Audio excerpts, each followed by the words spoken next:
Hey, it's Dusty Thunder with another story for you. This one's a spicy one, and it's a follower-submitted spicy story. Why am I scared? Like, why does that scare me? The fact that it's a follower-submitted story and a spicy story? Hello, Dusty. Long-time lurker, and I have to say, I do appreciate your takes on a few of these stories. A few? Okay. And I've been dealing with an internal conflict that I think I could use your advice on. Now, I was hesitant to write this in because I felt that people would see the title and judge harshly, instantly condemning me to be an asshole without having an open mind, but please, let me plead my case first. Okay, rough start, but respect, OP, because you're already addressing that based on title alone. Yeah, you seem like a pretty big asshole. I, 44 male, have been married to my wife, Angela, 40 female, for 12 years, together for 15. We never had any kids because Angela has a medical condition that prevents her from being able to become pregnant and also makes being intimate together difficult, which at first I didn't mind at all. But as time went on, I felt that I was becoming a bit frustrated with my wife,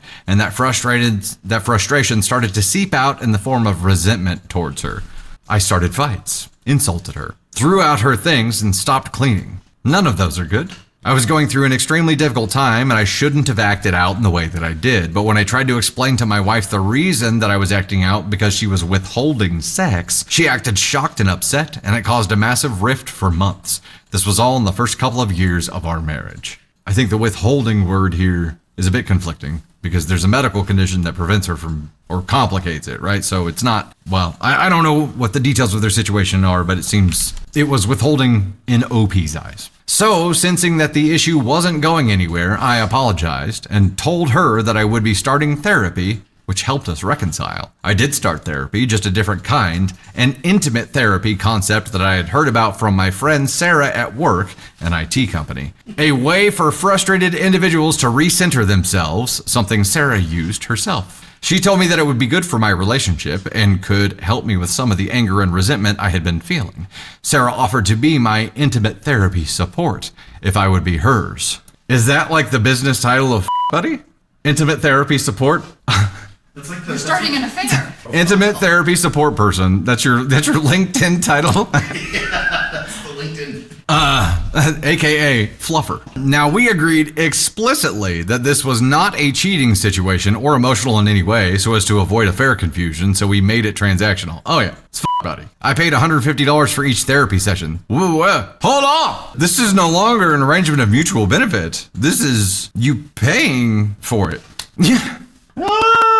Your coworker is also your dealer at this point. These therapy sessions were genuinely just for me to help recenter myself so that I would stop taking my anger out on Angela and could be a better husband. I mean, you have to admire like the entrepreneurship of the coworker a little bit. She smelled desperation. She's like, look, this is the definition of having your cake and eating it too, ladies and gentlemen. The intimate therapy sessions with Sarah went on for a solid few years, and I did notice a change in my behavior and attitude, and so did Angela. She even made comments about how I had become more relaxed and kinder over the first several years of our marriage. And I considered telling her about my therapy, but I didn't want to risk her not understanding and sacrifice everything I had worked so hard to build and stabilize. Sarah ended up transferring and moving across the country.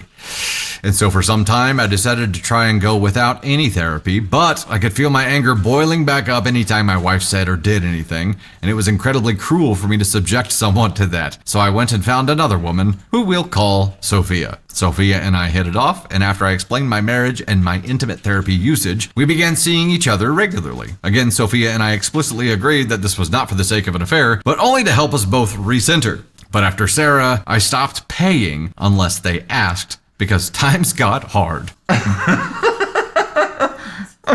I had in my mind after reading this paragraph, I was like, okay, maybe OP's one fallback here is to be able to say like, look, if I'm paying you for it, it's not cheating. But then he's like, after Sarah, I stopped paying unless they asked, which means there were multiple after Sarah. So this is like a multi-provider kind of thing, because times got hard. You know, it's a recession. What are you going to do? Sometimes you got to shop around. You know what I mean? Like what?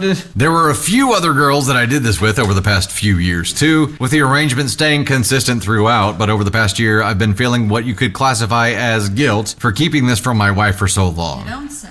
You could, I mean, it could generally be classified as as maybe within the category of something adjacent to guilt. I love my wife, and everything I've done, believe it or not, was truly for the sake of our marriage, even if most would call this an unconventional approach. The reason I've been hesitant about writing it or telling my wife is because I'm not sure if other people will really have an open enough mind to understand my intimate therapy concept, and I'm hoping that you have a big enough mind to be able to digest it in the way that I do. And my therapy partners have. Oh, they digested it, for sure. Who have all seemed to understand in their own ways. And am I in the wrong to continue to do this without telling my wife? And if you decide that I'm wrong for not telling her, but am NTA for my therapy, how would you go about telling her while keeping her calm and accepting of my situation? I hope to hear your best. I can't tell you the number of times while reading this that I just straight up forgot that this was a follower submission, but then would remember and would be like, oh shit. Okay.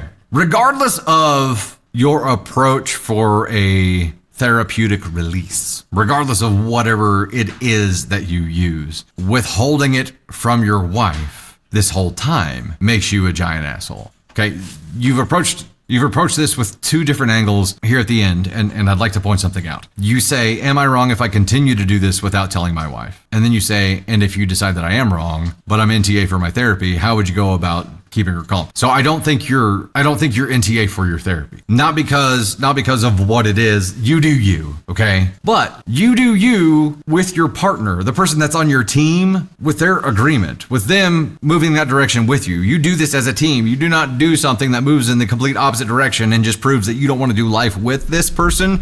You want to do life your own way, and you have this person not say shit about it. That's what you want. That's not doing life with someone. That's not being on a team. That's not loving. That is not a marriage. You have a concealed arrangement right now. And I think you're the asshole for all of it. Tater, thoughts? I'm so glad that you were assigned feedback for this story. Well done, Tony Spark. What say you here? Do you smell that? Like, it smells like straight up bullshit. That this guy has just been like Smells like a dumpster fire. Yeah, Zelda, perfect. The trash panda. He's just spoon feeding himself this bullshit that he's like, no, it's for the betterment of my family. I'm doing all this. No, you're a big stinky cheater. That's all you are. If you're sticking your dick in something else and the person that you're with doesn't know about it, you're a cheater. You're a cheater. That's it. Bottom line, this isn't therapy. This is you wanting an orgasm and having it and apparently paying for it, which you should probably be paying for therapy and probably let your wife go. We calls it therapy. This is not therapy. Intimate therapy. This is not therapy. This is an affair. This is the opposite of therapy. I don't think there's any therapist in the world that would condone this happening. Aquarius Al says, wait until he finds out about his wife's intimacy therapist. Probably isn't going to be so understanding of that, I wouldn't think. No, and this, like, I understand that they have intimacy issues, but he knew that going into this relationship. Like, he knew what he was in for by marrying who he chose to marry. And then to do this, and do this for the majority of their relationship, is just, you're a cheater. Like, that's all you are. You're justifying this to your own self because you feel guilty, and you should feel guilty because you're cheating on your wife and paying for it. I don't know. It's so wrong to cheat on your wife, but it's a whole nother thing to spend. Like, how often are you doing this and to pay $150 every time? Twice a week. To have sex. Like, I can't even imagine, like, I can't imagine living this life and feeling like a sane person with the amount of lies that you've built up in your own mind to justify what you have done. I think you need help, and not intimate therapy help. And also, are we just referring to sex now as recentering oneself? The release of the chemical hormones that happen, or the release of the chemicals that happen whenever you have sex is called recentered. No. You sound delusional. I really, really hope that you let your wife go and let her find someone that can do life with her in the way that she needs. Because this is, and who knows, like, are you using protection? Are you bringing this shit home? Like, are you still intimate with your wife in any way, shape, or form? Because this, there's so many doors that you're opening here, and I feel like you sit on a mountain of lies, and I don't like it. Mask on one. Yeah, I agree. 100%.